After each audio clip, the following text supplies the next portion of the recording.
there is a completely flawed concept of merit. Entire narrative is an upper caste narrative. This notion of merit is actually itself an unfair idea. विकसित भारत ये सिर्फ एक नारा है या सच में कोई सपना है? सुनने में बड़ा अच्छा लगता है।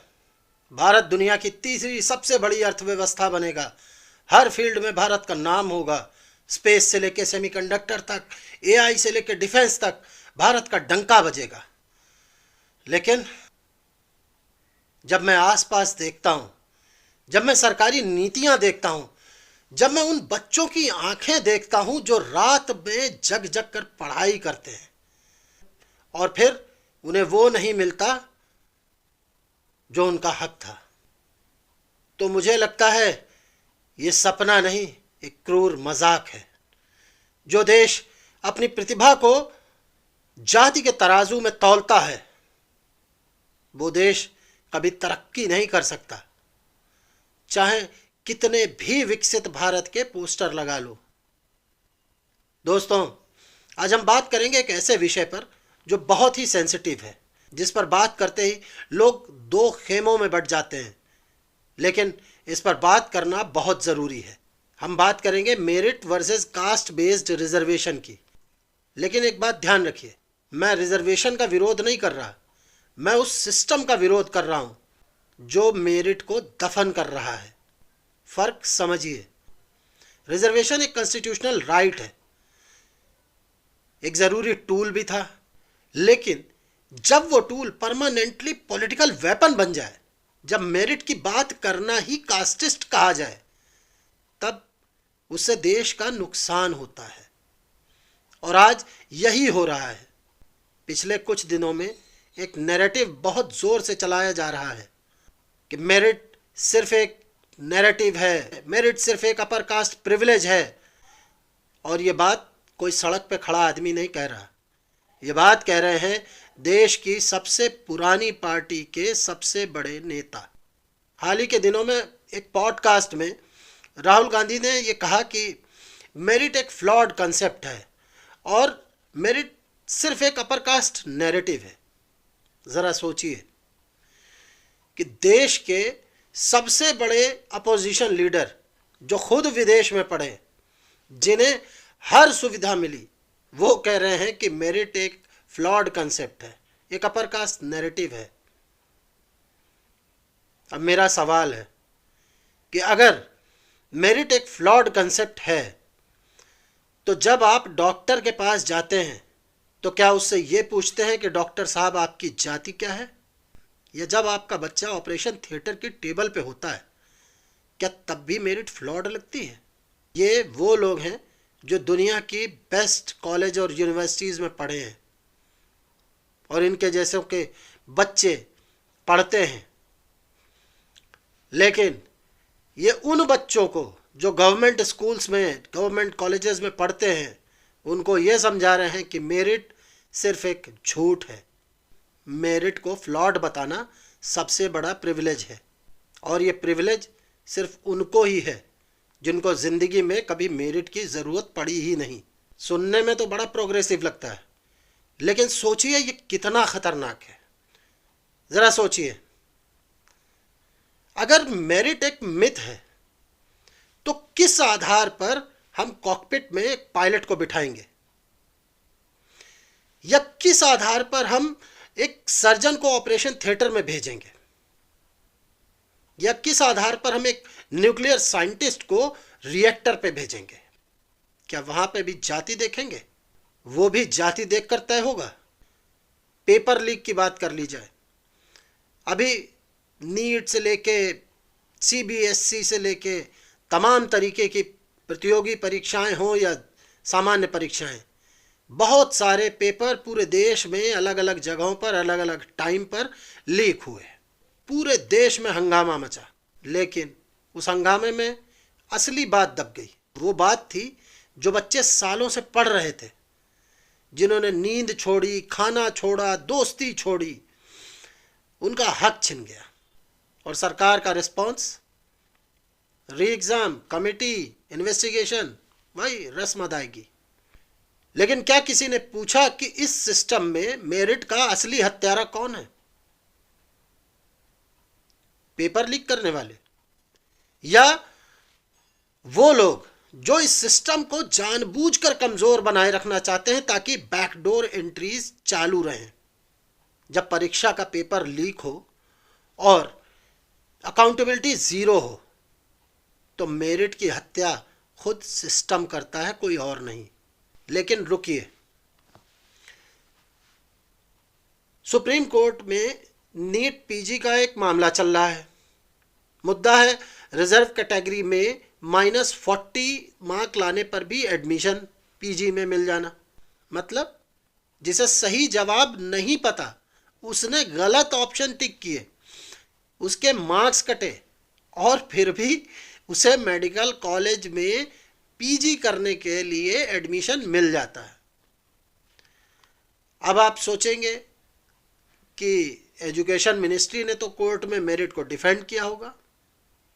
जी नहीं, एजुकेशन मिनिस्ट्री ने हाल ही में सुप्रीम कोर्ट में एफिडेविट देके कहा है कि पीजी मेडिकल एडमिशन में मेरिट से कोई खास फर्क नहीं पड़ता, क्योंकि एडमिशन लेने वाला पहले ही एमबीबीएस करके डॉक्टर बन चुका है। ये भारत सरकार का ऑफिशियल स्टेटमेंट है। यानी सरकार की नज़र में एक डॉक्टर जो -40 नंबर लेके आया और एक डॉक्टर जो 100 से भी ज़्यादा नंबर लेके आया, दोनों में कोई फर्क नहीं है, दोनों बराबर है। अब एक सेकंड के लिए रुकिए और सोचिए, वो -40 नंबर लाने वाला डॉक्टर जब स्पेशलाइजेशन करेगा कार्डियोलॉजी में, न्यूरोलॉजी में, ऑन्कोलॉजी में, तो उसके हाथ में किसकी जान होगी? आपकी, आपके माँ बाप की। और सरकार क्या कह रही है कि मेरिट से कोई फर्क नहीं पड़ता। ये वो सरकार है जो हेल्थ केयर फॉर ऑल की बात करती है, और वही सरकार कोर्ट में जाके ये कहती है कि डॉक्टर की मेरिट और क्वालिटी से कोई फर्क नहीं पड़ता, डॉक्टर की मेरिट और क्वालिटी मैटर नहीं करती। जिस दिन सरकार ने कोर्ट में ये कहा कि डॉक्टर की मेरिट से फर्क नहीं पड़ता, उस दिन सिर्फ उन्होंने एक एफिडेविट नहीं दिया, उन्होंने हर उस मरीज के साथ धोखा किया जो किसी हॉस्पिटल में जाके किसी डॉक्टर के हाथ में अपनी जान रख देता है। आपने ब्रेन ड्रेन सुना होगा, लेकिन क्या आप जानते हैं कि यह जख्म कितना गहरा है? हर साल लाखों इंडियंस विदेश चले जाते हैं, अमेरिका, कनाडा, ऑस्ट्रेलिया। इनमें से ज़्यादातर वो लोग हैं जो भारत में पढ़े लिखे, भारत के रिसोर्सेज को यूज़ किया, लेकिन जब देने का नंबर आया तो विदेश चले गए। क्यों? क्योंकि यहाँ उन्हें काबिलियत के हिसाब से मौका नहीं मिला। 2023-24 के डेटा के हिसाब से आईआईटी के टॉप क्वालिफायर्स का एक बड़ा हिस्सा प्लेसमेंट के बाद भी विदेश चला जाता है, विदेश शिफ्ट कर जाता है। क्यों?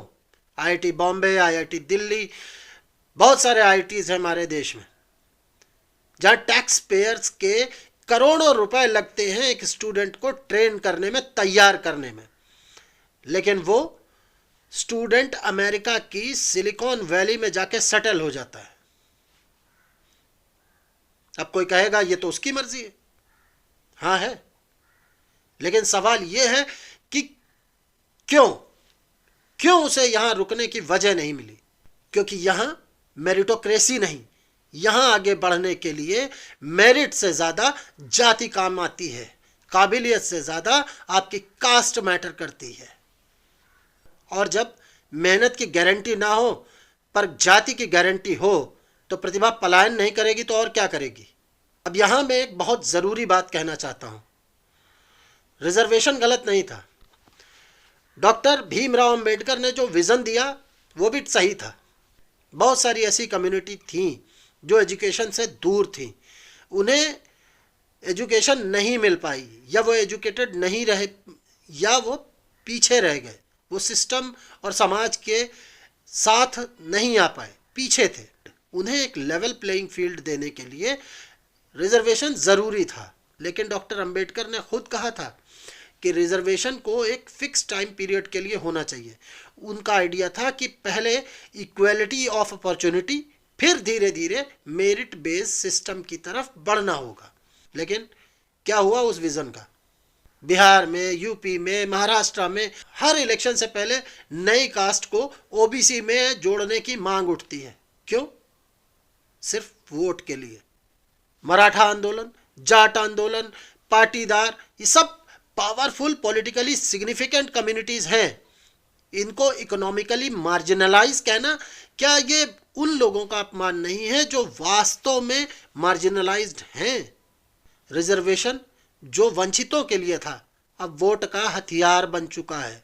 जब रिजर्वेशन सामाजिक न्याय का टूल नहीं बल्कि इलेक्शन जीतने का टूल बन जाए, तो न वो वंचितों का फायदा करता है न देश का। जीतता कौन है? सिर्फ नेता। एक और बड़ा सवाल, क्रीमी लेयर। एससी एसटी में अभी भी क्रीमी लेयर एक्सक्लूशन नहीं है।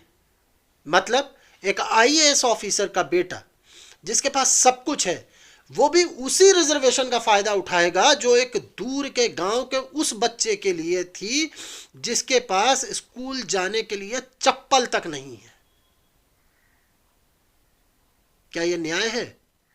क्या ये उस बच्चे के साथ न्याय है जो सच में जरूरतमंद है? और क्या ये उस जनरल कैटेगरी के बच्चे के साथ न्याय है जो बीपीएल से नीचे की जिंदगी जी रहा है, जिसके पास घर में खाने के लाले हैं, लेकिन उसे सिर्फ इसलिए कोई कोटा नहीं दिया जाता क्योंकि उसकी जाति एक विशेष वर्ग में आती है, उसकी जाति गलत है। 2019 में केंद्र सरकार 10% ईडब्ल्यूएस का कोटा लेके आती है। 2022 में सुप्रीम कोर्ट उसको वैलिड भी मानता है। लेकिन ये सिर्फ एक कदम था, पर क्या ये पर्याप्त है? क्योंकि इसके इम्प्लीमेंटेशन में भी 50 तरीके की खामियां हैं। और सबसे बड़ी बात, जब तक कास्ट बेस्ड रिजर्वेशन में रिफॉर्म नहीं होगी, जब तक क्रीमी लेयर को सही से डिफाइन नहीं किया जाएगा, तब तक असली जरूरतमंद तक फायदा नहीं पहुंचेगा, चाहे कितने साल भी आरक्षण दे दो।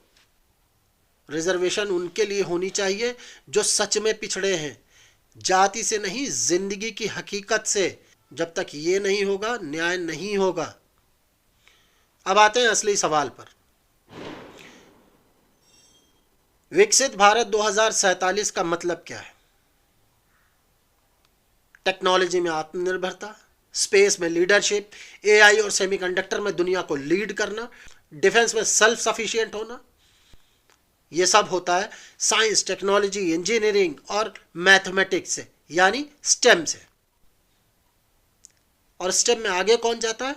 जो सबसे ज्यादा मेहनत करे, जो सबसे ज्यादा टैलेंटेड हो, सबसे ज्यादा इनोवेटिव हो। लेकिन जब हम आईआईटी, आईआईएम और बड़े बड़े एम्स जैसे इंस्टीट्यूशंस में जो कि वर्ल्ड क्लास हैं, जो भारत की असली पावर हैं, वहां भी मेरिट को सेकंड प्रायोरिटी देंगे तो क्या होगा? एक एग्जांपल में इसरो और चंद्रयान को देख लीजिए आप। चंद्रयान 3 की सफलता से पूरा देश बहुत गौरवान्वित था और होना चाहिए। लेकिन क्या किसी ने यह पूछा कि उस टीम में कितने साइंटिस्ट थे जो मेरिट के दम पे आए थे और उन्होंने किन चैलेंजेस को फेस किया? कितनों ने विदेशों के ऑफर्स ठुकराए? इसरो इसलिए सक्सेसफुल है क्योंकि वहां पर अभी भी मेरिट काम करती है। लेकिन अगर हमने यही सिस्टम बाकी इंस्टीट्यूशन में भी नहीं बचाया तो अगला चंद्रयान बनाने वाले साइंटिस्ट कहां से लाओगे? अगला चंद्रयान बनाने वाले साइंटिस्ट कहां से आएंगे? चंद्रयान जाति देखकर नहीं उड़ा, वो मेरिट की उड़ान थी।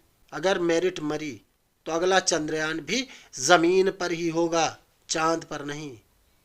तो क्या करें? अब सवाल आता है कि तो क्या करें? अब कुछ लोग कहेंगे कि तुम तो सिर्फ प्रॉब्लम बता रहे हो, सॉल्यूशन क्या है? तो सुनिए। Number 1, economic base reservation, reservation को प्योरली इकोनॉमिक बेस पर लाना चाहिए। जो सच में गरीब है, चाहे किसी भी जाति का हो, उसको अपॉर्चुनिटी मिले। कास्ट को नहीं, लोगों की जमीनी हकीकत को रिजर्वेशन का बेस बनाओ। Creamy layer number 2, creamy layer reform. SC/ST में भी क्रीमी लेयर लागू हो। एक IPS ऑफिसर के बच्चे को और एक भूमिहीन मजदूर के बच्चे को एक ही तराजू पर नहीं तौला जा सकता और ना ही तौला जाना चाहिए। Number 3, time bound review. हर 10 साल में रिजर्वेशन की जरूरत का डेटा के हिसाब से रिव्यू हो। जिस कम्युनिटी ने सोशली और इकोनॉमिकली प्रोग्रेस कर लिया हो, उसको धीरे धीरे मेन स्ट्रीम में लाया जाना चाहिए। नंबर 4, क्वालिटी ऑफ एजुकेशन पे ध्यान देना चाहिए। रूरल इंडिया में क्वालिटी प्राइमरी एजुकेशन के पे होनी चाहिए। यही असली लेवलर है। अगर गांव के बच्चे को भी वही पढ़ाई मिले जो शहर के प्राइवेट स्कूल में मिलती है, तो रिजर्वेशन की जरूरत अपने आप कम हो जाएगी। नंबर 5, मेरिट को प्रोटेक्ट करो। IIM, IITs, AIIMS, ISRO, defence, इन इंस्टीट्यूशंस में मेरिट हाईएस्ट प्रायोरिटी पे रहे। ये भारत का इंटेलेक्चुअल बैकबोन है। इसको तोड़ोगे तो पूरी इमारत भर भर आके गिर जाएगी। समाधान ये नहीं है कि मेरिट को खत्म कर दो। समाधान ये है कि हर बच्चे को मेरिट तक पहुंचने का मौका दो। मैं आखिर में एक बात कहना चाहता हूं। मुझे इस देश से प्यार है। मुझे यहाँ के लोगों से, उनकी मेहनत से, उनके सपनों से बेइंतहा प्यार है। मैंने वो बच्चे भी देखे हैं कि जो बिजली ना होने पर मोमबत्ती जलाकर पढ़ते हैं। मैंने वो माँ देखी है जो खुद भूखी रहती है ताकि उसके बच्चों की फीस भर सके। उस बच्चे का, उस माँ का देश के साथ सिर्फ एक सपना है कि मेरे बच्चे को उसकी मेहनत का फल मिले। लेकिन जब सिस्टम आकर कहता है कि तुम्हारी मेहनत काफ़ी नहीं, तुम्हारी जाति गलत है, तो वह सपना टूटता है। और जब लाखों सपने ऐसे टूटते हैं तो देश का सपना भी टूट जाता है। विकसित भारत बनेगा, लेकिन जाति की नींव पर नहीं, मेहनत की नींव पर। प्रतिभा की कद्र होगी तभी देश आगे बढ़ेगा, वरना 2047 में भी हम सिर्फ नारे लगाते रहेंगे। वीडियो अच्छी लगी हो तो शेयर करिए, जिससे ज़्यादा से ज़्यादा लोगों तक ये बात पहुँचे। और नीचे कमेंट करके ये ज़रूर बताइए कि आप क्या सोचते हैं। क्या मेरिट को बचाया जा सकता है या कोई और तरीका जो आपको लगता हो कि अपनाया जाना चाहिए? तो कृपया कमेंट में अपने सुझाव, अपनी राय ज़रूर दें और हमारे चैनल को ज़रूर सब्सक्राइब करें, वीडियो को लाइक करें। नमस्कार, वंदे मातरम, सत्यमेव जयते।